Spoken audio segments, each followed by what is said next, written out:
wrestler known as the French Angel. In the 1940s, he was among the sport's biggest stars, in part thanks to his monstrous appearance. As professional wrestling only really took off after he retired, Tillet was overshadowed by more recent stars. I'm still not sure why professional wrestling did take off. It's a ridiculous waste of time, but that's beside the point. This is the story of Maurice Tillet, the man who may have been the inspiration for Shrek.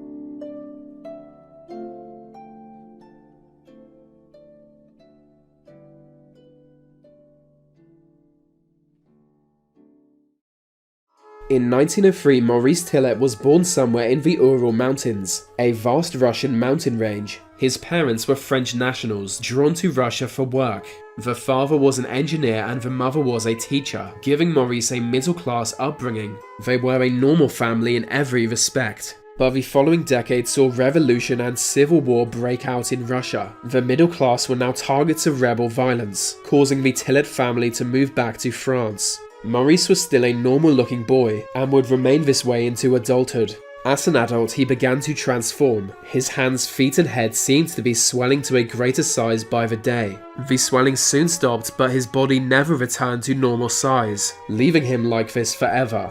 Doctors diagnosed him with a rare disorder caused by excess growth hormone. This is different to gigantism, which occurs in childhood, causing people to grow in height.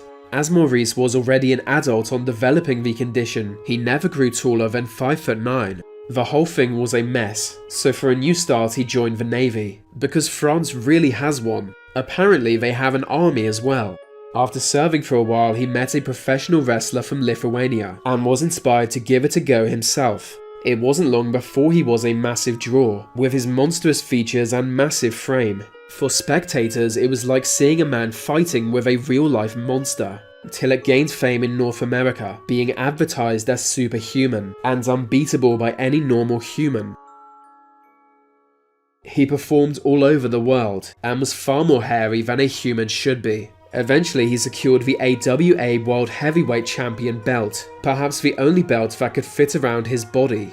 Seeing this success, other people with the same genetic disorder also became wrestlers. They even copied his name. There was the Polish Angel, the Irish Angel, the Canadian Angel, the Swedish Angel, and even the Super Swedish Angel. The latter was Carl Johansson, who went on to become a B-movie actor, playing such roles as Bold Sir Guy, Mr. Curry, and Inspector Daniel Clay. He was easily the most successful angel wrestler, even more than Tillet.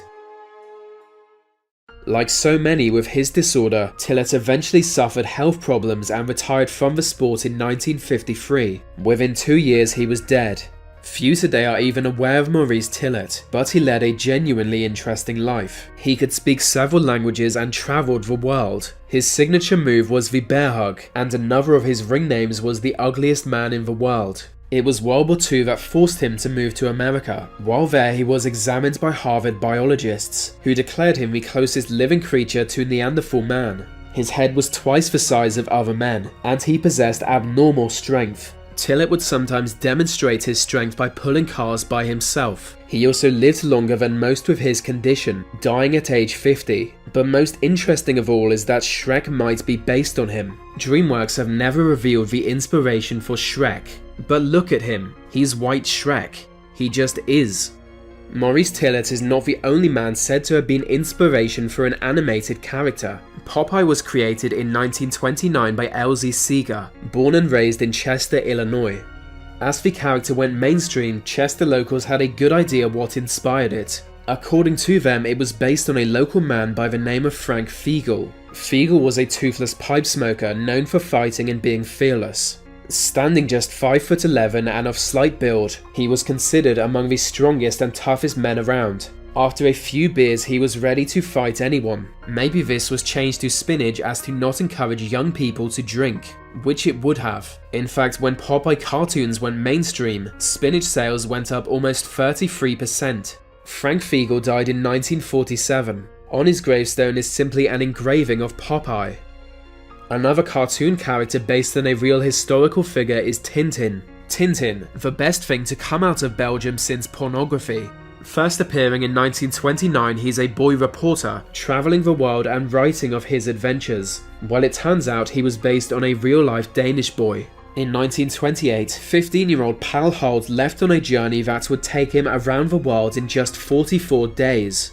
Financed by a newspaper, the journey took him to China, the Soviet Union, Japan, and Canada, among other countries. On returning to Denmark, he was greeted by a massive cheering crowd, and soon wrote a book detailing the experience. In it he told of encounters with Native American tribes, Japanese military officers, and other disparate cultures. It's universally accepted that this boy was the basis for Tintin. It's also known that another character, the evil Colonel Sponce, was based on the author's younger brother, a soldier who shaved his head to look more intimidating. Strangely, the original purpose of Tintin was to serve as anti-communist propaganda.